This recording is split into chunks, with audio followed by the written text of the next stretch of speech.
There we go. Lovely. Okay. Sorry, it takes me a little while, and then I think we will chop things off if we need to. I'm going to say hello to everybody. I'm not sure whether it's the morning or the afternoon, and depending on when you're watching us, it might be the middle of the night, because that's the only time you've got to watch. I'm absolutely thrilled to be joined by Carol Hodges from Homestart in Elmbridge. I'm going to be talking about what Homestart do. Some of you may have heard of them. Others of you may be well in there, and then I know that a lot of parents will be going, Homestart, what's this then? So welcome, Carol. Thank you for having me. Shall I start with that, what is Homestart? What do you do? Who are you? So predominantly Homestart, it is a national organisation, and it's been going for well over 30 years now. We've got representatives all over Surrey, so anybody living in Surrey has got access to Homestart. Predominantly it's been for families where there's a child 5 or under. There are some different projects going on where, because we found a gap in primary age children, so if anybody's requiring help with a child's older, it is worth contacting your Homestart. The basis of a Homestart is one parent helping another. That's a very, very basis of it. So all our volunteers are trained. They've all got significant parenting experience, and it goes through it's quite a training. It's between 30 to 40 hours training before they're all CRB checked, DBS checked, references. And then it's all in the matching. You're very carefully matched to a volunteer who we think will be able to help you, and you're going to enjoy seeing. And likewise, the volunteer is going to enjoy seeing you, because the volunteers love it. And they come once a week and provide, it might be a listening ear, an extra pair of hands at a hospital visit. It might be holding the baby while you get some cleaning up done, because you've got so much other stuff going on. That's just not what you can get round to. So there's all means of help available. And it sounds like 2 hours doesn't make a lot of difference, but the feedback we get, because it's reliable, it's weekly, you're going to get that 2 hours, and you're going to be able to offload to somebody who's maybe not as connected as you, and you don't feel that you're wearing people out if you've got a lot of offloading to do. And I completely understand that. I know I've found, and I think it's something we hear from families a lot, is we have so much going on, particularly when we've got children with additional needs, that it's too much to offload. Often the person you want to offload to is your partner, if you've got one, isn't it? But actually you're offloading to somebody who's already carrying that same burden. So having somebody from outside is absolutely critical. Can I ask, so once you've been matched to somebody, does that somebody come to your house, or do you meet? They come to your house. So if you've had a chaotic morning, everything's not gone to plan, you've not quite got out of your pajamas, it doesn't matter. The idea is they support you in your own home, and it might be that they go out with you, and it might be, like I say, if you've got a hospital appointment and you're trying to juggle and you need somebody to sit in the waiting room, or you just need an extra pair of hands, or somebody to offload to on the way home from the hospital appointment. So would they, I'm wondering, so I have to come very clean here, is that I've never had any dealings with Homestart. My children are now old, but what you're describing is something that I would have really benefited from. We were lucky in a sense that we were lucky. My little one's health was serious enough that we had help from social services, but actually there are so many families who don't meet those criteria, and yet who are really, really struggling. And you talk about hospital visits, and what I needed a lot of the time was somebody who could watch my other 2 kids while I took the ill one to hospital. Is that something that they might be able to do, or not? You're not, the volunteers don't stay with the children on their own. They don't babysit, and they don't do housework. That's the that's really helpful to know. So, but it would be that they would help you get out of the house, go with all the children, but they could sit with the other 2 children in the waiting room. And they're very good, the volunteers. They take activities and toys. And you know what it's like, your children always love somebody else, don't they? And they're always good for somebody else, you know, especially because they do build up a bond very quickly, children. So when they know this person's going every week, if they're happy, you know what it's like, it takes the weight off your mind, doesn't it? Absolutely. I was wondering, I was having a conversation, really interesting conversation with somebody from the health service, and we found ourselves talking about pregnant mums. And in that kind of slightly dim brain of mine, sometimes it suddenly occurred to me, oh yes, actually children exist before they actually arrive onto this world. I wondered, I suppose, with Homestart, how many families do you find where you're almost starting the support before baby is born, or does it tend to be afterwards? It does depend. It does tend to be afterwards, but we have got some of the schemes in Surrey that are doing perinatal support as well. So they've got groups running, because the other thing we do have now, we've got, as services have got less elsewhere, what we've found is we've got more services on offer. So we've got a lot of different groups running, depending what the needs been in different areas. For example, Elmbridge has got a carers group for children, for families going through either diagnosis or have got a diagnosis of additional needs. The young parents group. Some of the other areas have got perinatal groups in place. So there's different ones in different places around Surrey. So some of the groups are in person. Some, like the carers group, for example, is an evening one online, because that's what suits carers more. They haven't got the time during the day, and they've got too much, you know, it's when they may be gone to bed or hope they've gone to bed, you know. And you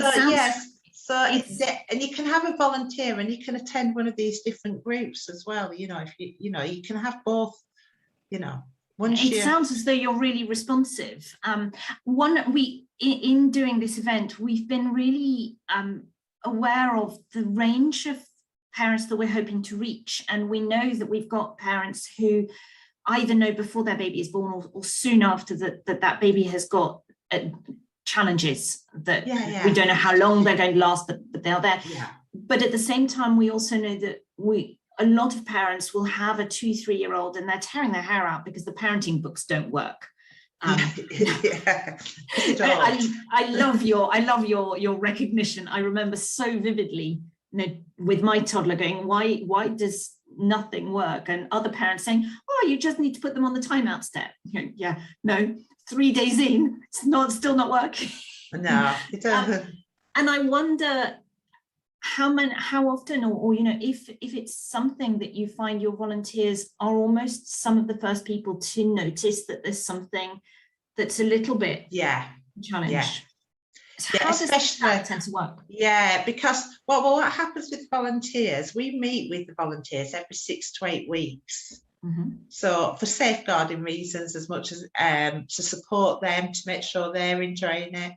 And we're very open, and we're very open with the family. It's a 3-way, if you will, a 3-way open dialogue. What the family might tell the volunteer, the family also that the volunteer will relay to ourselves, if you will, or their worker. So it might, because they're all parents themselves, or they've got friends with, well, the parents themselves, and then they've got friends and they've got life experience, they may come to one support supervision and just say, I'm not sure it's starting to talk, or that's just a small example, you know. But it's an important one, isn't it? Yeah, it is. And then straight away, what the family support worker, because they go out regular as well, they'll say, well, what we'll do is we'll go along, follow it up, and then they might pull health in straight away, because we're in touch with the health visitors constantly. We always work with the health visitors, and we make that very clear. So we might say, we've got a bit of a concern, and it might be nothing, but could you just do a routine check for us? And then, because we're not medically trained, we just know roughly, you know.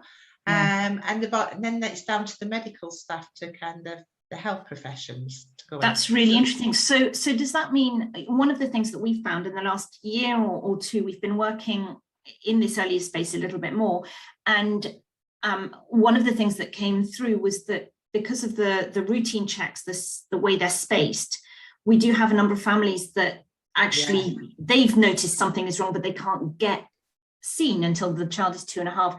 Do you find that if a Home Start worker has contacted the health visitor, can they kind of come in sooner than they otherwise might? Yeah, they do.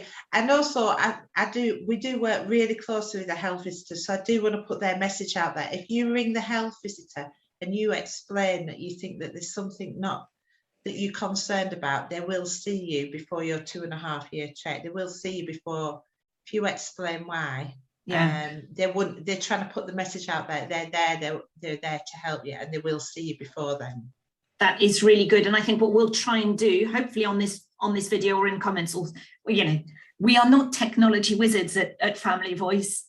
We do our best, but I think what we'll make sure is not only to put the Home Start details, but also the health visitor details, because as you say, it sounds like there's a really important connection. Yeah, and there is a link to it. I think it is actually on our Facebook page. It might be a few posts down, but to say, look, we are open, call this number, So, great. yes. And you mentioned your family support workers. What's their role in the whole? So we've got the volunteers who work directly with the family. Yeah, so basically a family either refers themselves in or somebody else might refer them in. Either way, which, if the family accepts the help, we go out and visit them. We get to know them a little bit, decide they tell us what kind of help they need. And then that helps us match them with the volunteer.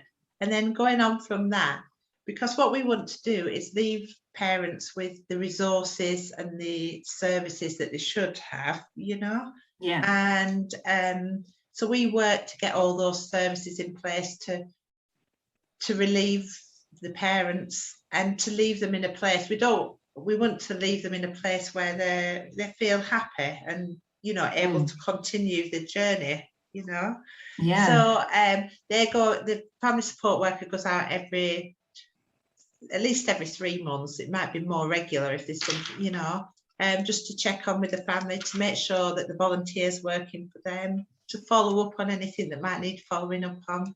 And basically, they're working towards leaving them in a better place than when they first came, basically. Yeah. I also wondered how long you tend to have families working with you. Yeah, that's Piece kind of of string question, I suppose. That's the beauty of our service. We're not under any time restraints. So it can be with 6 weeks because and it just somebody just needs to lift up and confidence, and actually they find out they are actually doing all right. Or it can be, it can be somebody's going through a diagnosis and then one thing happens, or they end up with another hospital visit, or they end up with a hospital admission. It can be 2 years, Yeah. So, or you're helping them, it's like accessing the services. You go on this waiting list, and then you spot that you need this waiting list. Yeah. And we will be there for the journey. That's really reassuring. It's I'm mindful that, so I say I've got a number of different kind of types of families in my mind when I'm talking about this, and we have amongst our members, we have families that are really complex with a number of children with additional needs, and it means that those families are to one degree or another lurching from one crisis to another. And my thought for those families is there's almost a need for that kind of support for the duration. And I imagine that one of the things that you have to do with those families at some point is help them manage better without you, because you're not going to be able to be that's there it. until their kids are 15. Because there's nothing worse than thinking, I've been coping, but I'm not going to cope when we're gone, because then that doesn't do your self-esteem or your confidence as a parent any good, does it? No. So our aim is always to leave them just at the right time, so they're not reliant, but they're not still in need. Yeah, and I wonder, do you know how you manage that kind of? Presumably, it's a. I wonder if it's something that comes with talking to the family, or it's more of a kind of gentle thing where the volunteer or the family support worker might be planning it long before the family is able to hear it.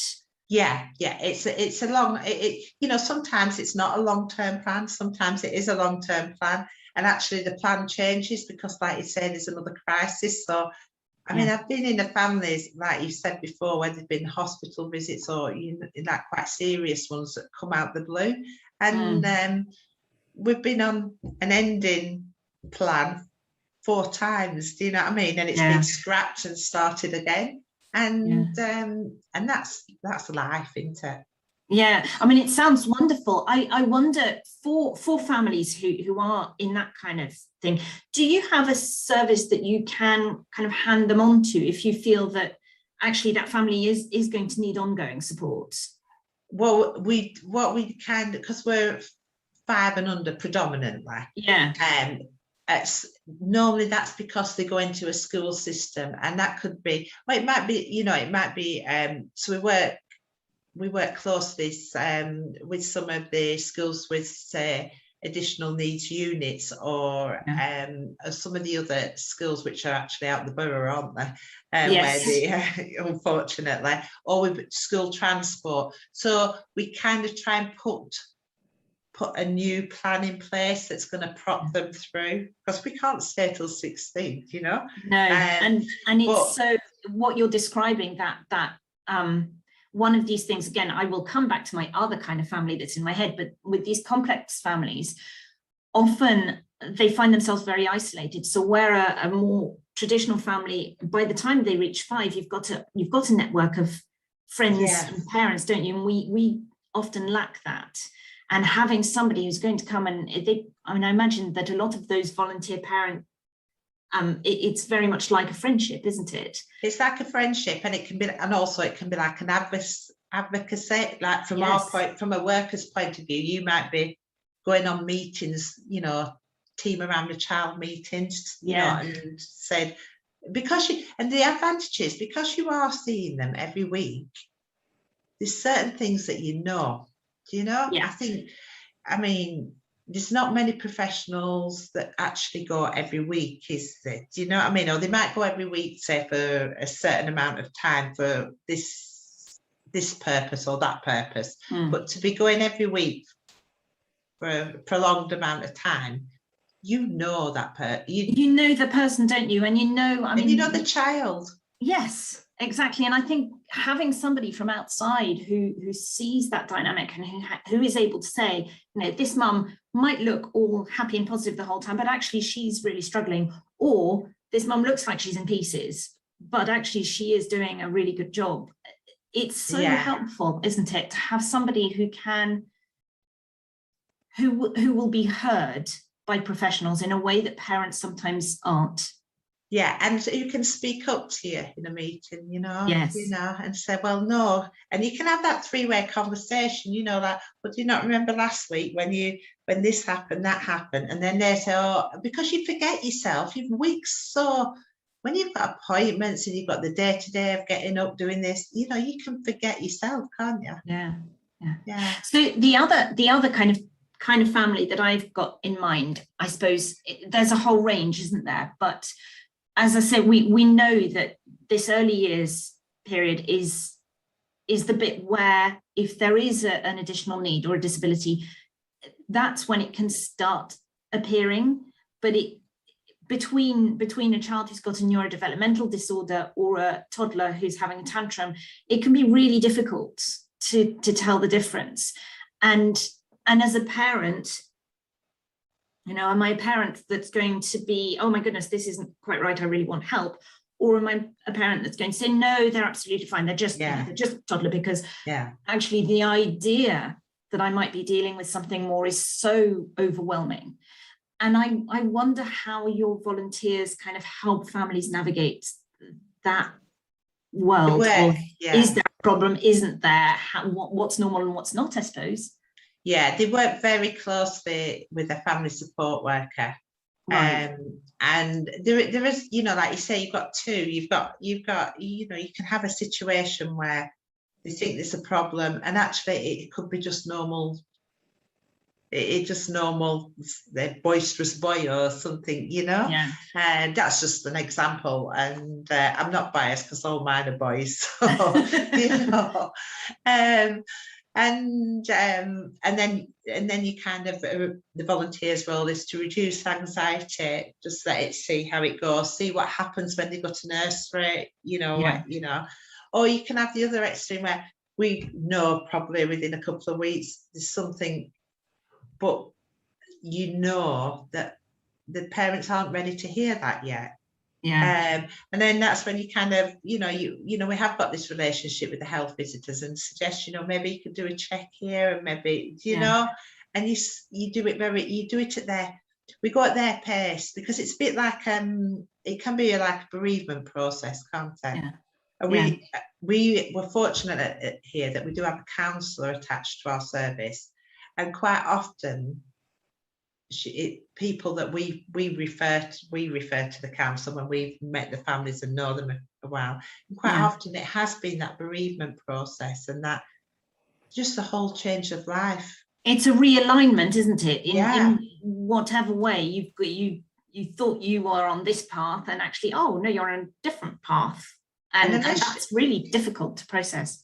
Yeah, and it's, because unless you're living that life and going that life, you cannot imagine, can you, with that, whatever support or not support, or what people are saying. People say the nicest things or the nicest intentions, but not necessarily the right thing that the parent needs to hear. Yeah. You mentioned that you have these really close links to the health visitor service. Do you also have links to services like Portage? Yeah, we do get in touch with Portage, and Sarah Trice, is it, the Action for Carers? Yeah, we use Action for Carers. Use my mind's gone blank. The one in, is it Tennington, Richmond? We've taken some people over there a few times. Oh, I don't know that one. Yeah, we'll come back. We'll find it. So, I should probably explain a little bit about Portage, shouldn't I? So Portage is a service for little ones who've been identified as having a delay or an additional need, and I think it sits under education, doesn't it?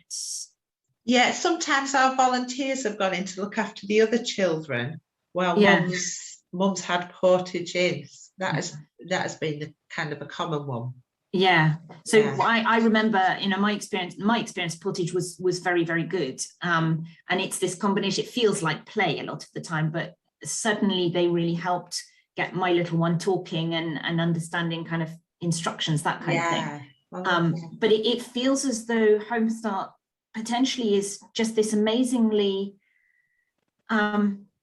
accessible link to a lot of things. You feel, just speaking to you, it feels like I'm talking to kind of other parents and somebody who's not within the system, but who understands the system enough that might actually be the doorway in a way to finding out what else is out there, and how do I get the help if I need help.